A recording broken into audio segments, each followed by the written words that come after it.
Hello friends, welcome back to my channel. If you're new, my name is YulendaTea and thank you guys so much for watching.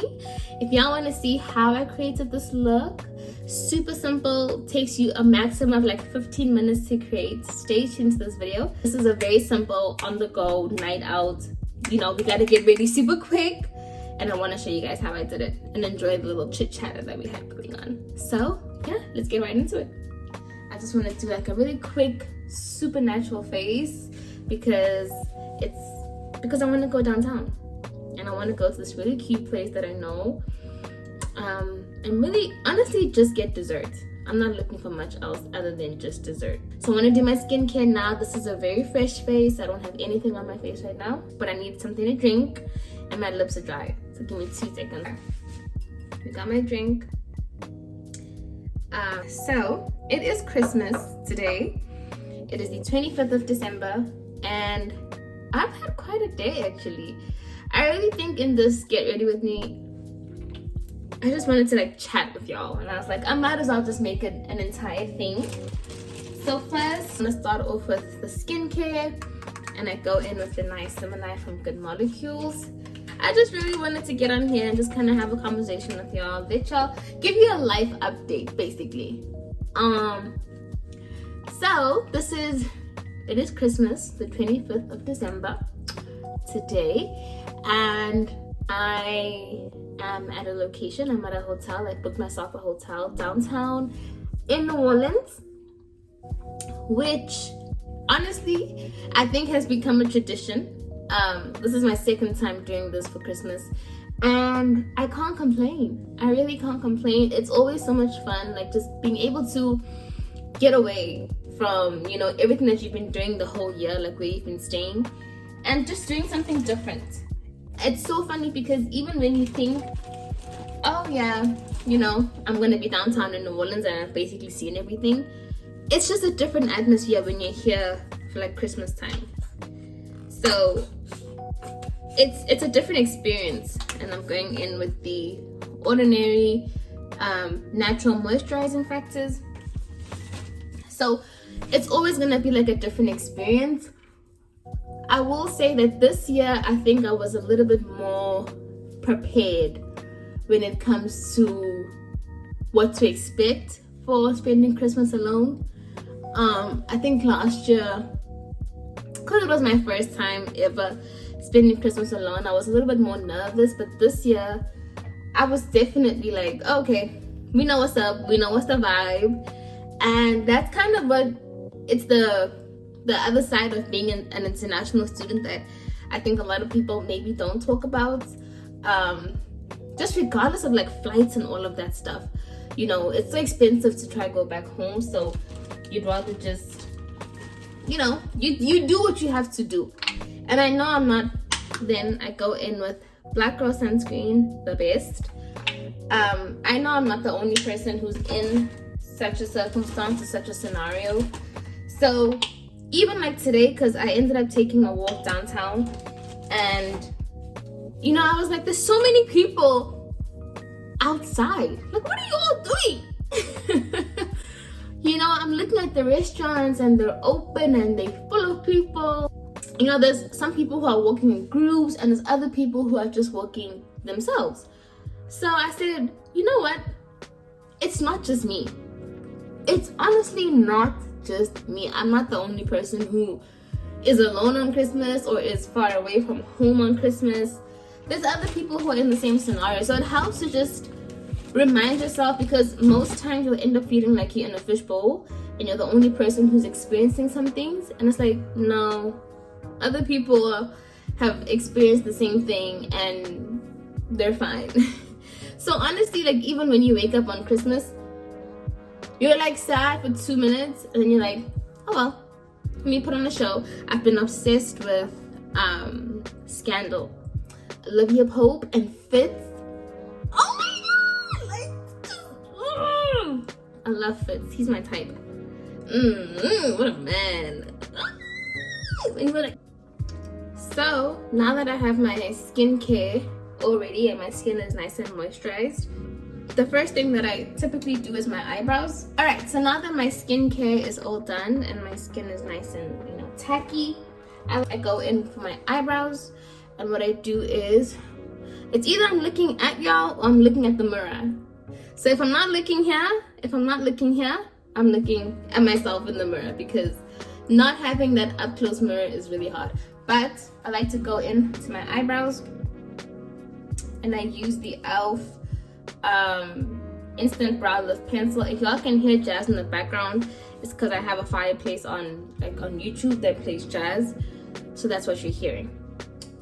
But I actually thought about doing this the other time when I posted like a ask me something on YouTube, and you know, I said y'all can just ask me any questions, throw out anything that you want to, you know, chat to me about, any advice, questions that you have.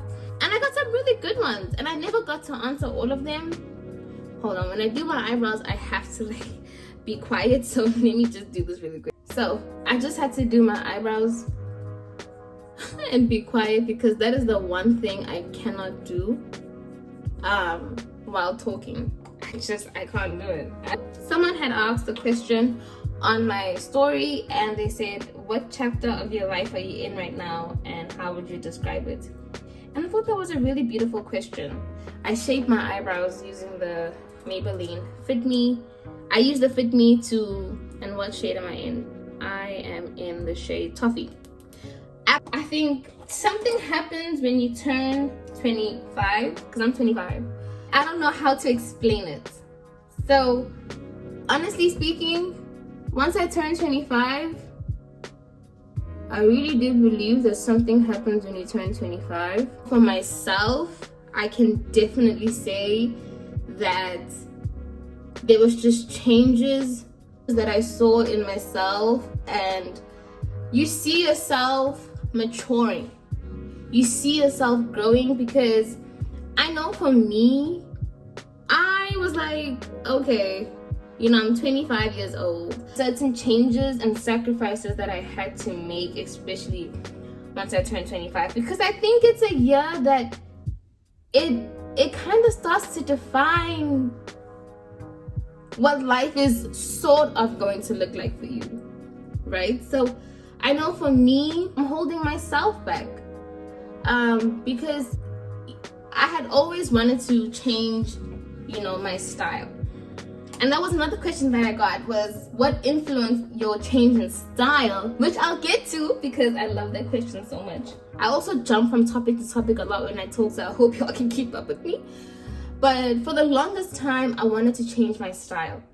And once I was able to just allow myself to start making those changes, because it's not going to happen overnight. Changing your style is something that's definitely going to take time. And I knew that I wanted to dress a lot more. I wanted to dress a lot more elegant. I wanted to dress more classy. I wanted to dress more sophisticated. And I really had to take a deep look into why. You know, why did I want this sudden change of how I dress? Because I had always dressed a certain type of way. I always dressed super sexy. I always dressed really, you know, to show off the body. And as somebody who's like naturally curvy, it wasn't too hard to do that. I just had to tell myself that I'm so much more than my body. I am so much more than my body. Because the one thing that I found was whenever I, you know, dressed a certain type of way, a certain type of person would approach me. And that means a certain type of man would approach me. You know, somebody who was genuinely only interested in my body, never really wanted to get to know me. And I just got so tired of any guy that I was with. And then, you know, you ask them, what's your favorite thing about me? And then they say, your ass. And I'm just like, sir, can you just be serious, like, for 2 seconds? Side note, back to the makeup. I do like to start, because I don't use a lot of concealer, because I am going for a more natural look. Because I have deep bags under my eyes, I just like to fill them in with the foundation first before I put the foundation all over the rest of my face. So I just kind of fill in the bags under my eyes, and I feel like it does make a little bit of a difference. Which then brings me to being 25 and I have a friend who's always reminding me that I'm 25. When is he coming up? When is the man's gonna show himself? You know, with everything that's happened this year, cutting my hair, changing, you know, my style, one thing I've noticed is that a different type of man approaches me now. A very different type of man approaches me, and the approach in itself is different, and I can promise you that makes me so excited. Oh my gosh, because now I feel like men just approach me with so much more respect, and there's nothing that makes me feel super uncomfortable. For the longest, I used to dread men coming up to me, but now, oh my gosh, they come correct, honey. Now, I've broadened my sphere of who I want to date, and I know that the list that I created for myself, and you know, the man that I say that I want to be with, I used to be focused on very superficial things. I used to be focused on things that were not important at all. So now I know the type of man that I'm looking for, not the type of, you know, race, not the type of what, but I know the qualities that I want in a man. Does he know what it means to be a man? Does he know how to provide? Does he know how to protect? Does he have a plan for himself? What is this man actually looking for in life? What are his goals? Like, what does he want to do? How does he provide for himself? What's his vision for himself? There's so many things now, which I'm grateful that I went through my previous experiences, that they kind of taught me whatever they taught me, and they showed me the type of guy that I don't want to be with. I have to kind of go through things to understand different parts of yourself. You have to go through those experiences, those terrible, horrific things, because without them, you don't want to end up in a marriage and then figure it out. I had to kind of erase the thoughts that I had in my head of the perfect man and say, I'm looking for a man who has these points. What he looks like physically, I don't know. But if he has these certain characteristics, these morals, these values, these type of visions, this plan for himself, if he has the ideals that I know that I'm looking for, because in the end, we choose. In the end, women choose who we get married to. Men pursue and women choose. It's not a generalization. I'm not mentioning anybody else. I'm just talking about what works best for me. So I'm okay being alone because I don't want to sacrifice being alone with just taking anybody in my life. I think it's funny that I'm talking about this because I was having a conversation with one of my friends a few weeks ago, and she was telling me, she was like, okay, I'm doing my ring line enough, so I need to focus. A lot of people have asked me this. Like, how do you go on these trips alone? Or how do you do all this stuff with nobody with you? Are you not scared? I don't know what it is about me, y'all. And I never want anybody to think that I'm just oblivious and I'm never paying attention to my surroundings. I'm 100% paying attention to my surroundings. Do I get scared? Yes, I do. I do get scared. But I'm not afraid of being alone because I don't want to miss out on an opportunity to do something just because I had nobody with me. The one thing that I never want to do is, that what if.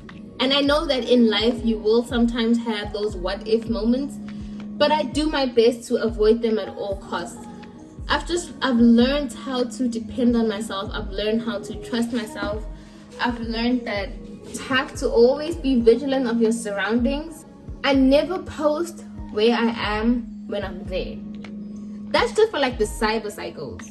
Hey, you never know who's watching you. So for anybody who's like trying to stalk you online, never post where you are when you're there. I always post once I'm back home or once I'm in a different location. That's when I post on my story.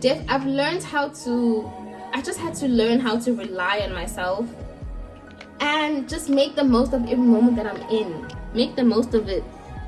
I'm okay with doing things alone because, number one, let's say, for example, it's traveling. You're able to do things on your own time.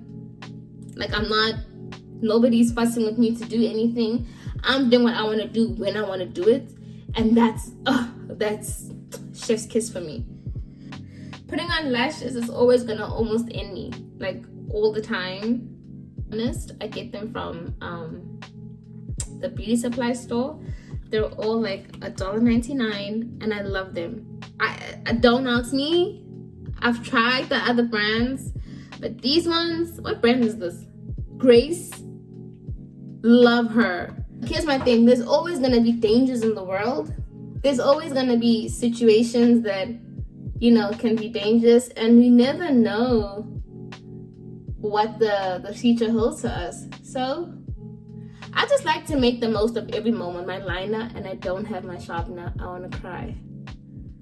I just love making the most of every single moment that I have, and there's just so much world to see. There's literally so much world to see, and I can't wait to experience it. Would it be nice to share that with someone? Yeah, of course. I love a good red lip. When it comes to a red lip, for me, I do prefer having my lips lined because I have really big lips, which I love them, love my lips, but it can look a little crazy when I just have like just full on red lip. So that's why I like to have the lining, because it just gives like some more definition. Finished look, y'all. Super easy. I wanted something, I don't want a ton of makeup on my face, but I want to look like I know what I was doing and I knew where I was going. So this is it. What do y'all think? So that is the end of our little tipsy talk. But this is the look, and I'm probably running behind on time now and I need to rush make up for that. But thank you guys so much for watching. I really hope that you enjoyed it. Don't forget to like, comment your favorite part of the video, share, and most importantly, subscribe. If whenever you're seeing this, I hope that 2024 is an amazing year for you. I'm sending all my love, hugs, and wishes to each and every person watching this video. See you in my next video. Bye.